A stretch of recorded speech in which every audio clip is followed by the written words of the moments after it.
August 27th, 1965, became a landmark in popular music history when the two biggest acts of the day, Elvis Presley and the Beatles, came together for the first and the last time.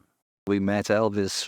It was one of the highlights of our visit. It was funny because by the time we got near his house, we forgot where we were going. We were in this Cadillac limousine, and but it's like in LA, everything goes round and round and round and round, and then I think we're going along Mulholland. Oh, we had a couple of cups of tea in the back of the car.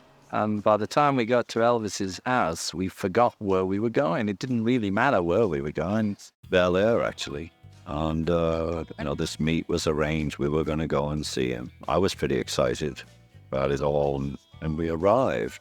We pulled up and there was these big gates and somebody said, "Oh, yeah, we're going to see Elvis." And then we all fell out. Just like in a Beatle cartoon, we all fell out the car, all in hysterics, trying to pretend we weren't silly. And then we went in the house and there's Elvis sitting on a couch playing a Fender bass, plugged in an amplifier, watching the TV. I mean, it was Elvis. He just looked like Elvis. This is Mr. Hips, hips swiveling, man.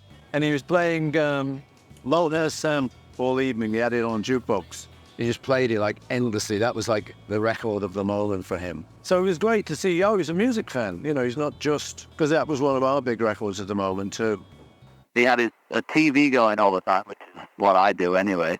And in front of the TV, he had a massive big bass amplifier, Fender bass amplifier, or just a Fender amplifier. And it was a bass with a bass plugged in it. And he was up playing bass all the time with the picture off on the TV.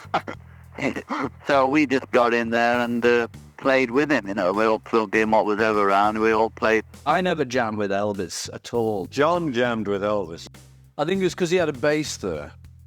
So I thought... The basement. Right, well, bass. Hey, he's interested in bass. Football with him there. Yeah, I played football with Elvis. And around about 10 or 10:30, Priscilla was brought in.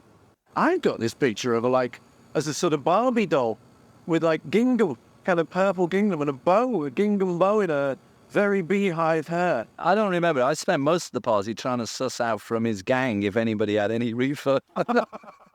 Well, I think it wouldn't have mattered to me if she was there just, because it was him I came to see. And there was talk about the Beatles coming to the States in '64.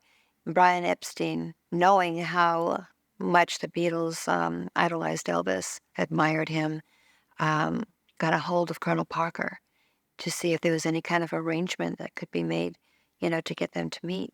Everything was quite secretive.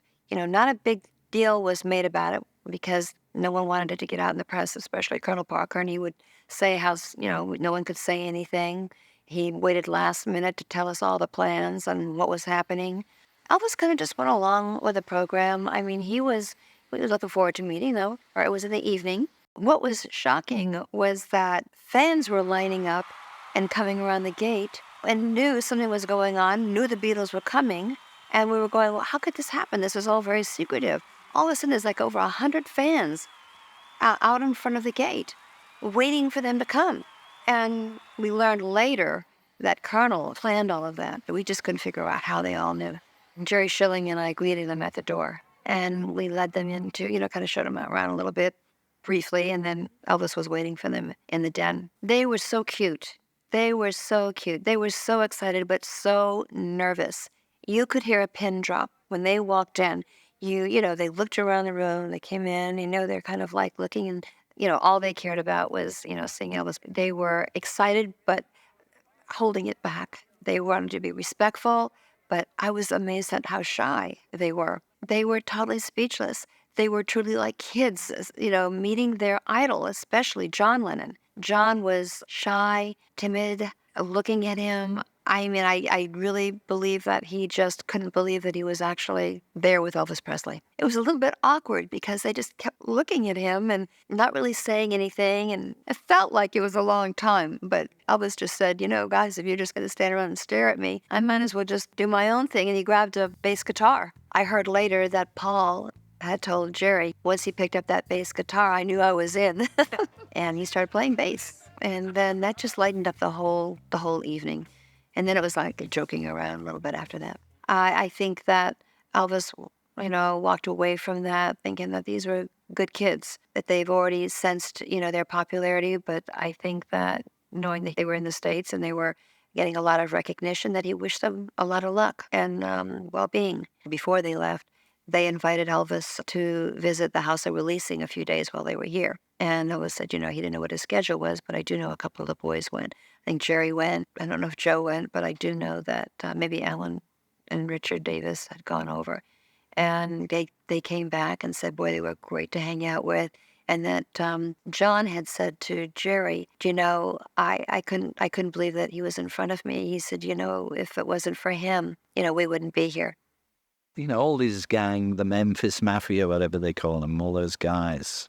And I don't remember the boys he had with him. He just was surrounded by these sycophants. I'm going to go to the loo now. Okay, we'll all go to the loo with you. It was just so strange. And I was just so angry because he wasn't making any music. He was not doing what he should have been doing. We were asking him about this, just making movies and, not doing any personal appearances or TV. And he seems to enjoy it. I think he enjoys making movies so much. Because we couldn't stand not doing personal appearances, We'd get bored. We get bored quickly. He says he misses it a bit, He's just, no, he was great, It's just how I expected him.